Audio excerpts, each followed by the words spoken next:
Hello guys, good morning, no? So, isa ring kupal, ito si Tito Sen. Pakinggan nyo tong sinabi niya rito. Napakahirap daw magbigay ng mga kung ano-anong details dahil daw mahirap daw manghula. Ano, Tito Sen, bobo ka ba? Nakikita mo na nga nakitang-kita na nga, kompleto na yung ebidensya, kitang-kita na yung mga ebidensya, nandyan na lahat, nandyan na yung mga witness.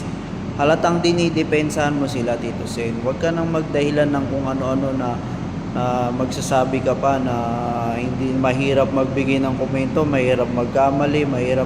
Hindi ka dapat na nandyan sa Senate President. Hindi ka nababagay dyan, Tito Sen. Napakakupal mo, Tito Sen. Meron siyang tentative na listahan po ng imbitahin and kasama doon sina Congressman Zaldico and Congressman Romualdez. So kung itutuloy ang investigation, are you inclined to sign the invitation po? We will leave it to the mahirap mahirap manghula ng pwedeng mangyari. So we leave it to the new chairman if there's going to be invitations.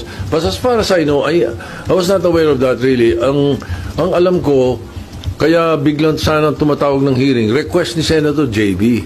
Meron silang mga district engineers or mga DPWH employees na gusto niyang ipaimbita. Yun ang pagkakaalam ko. Pero sir, Kasi saldi ko, paano mo iimbitahin yun? Nasa ano?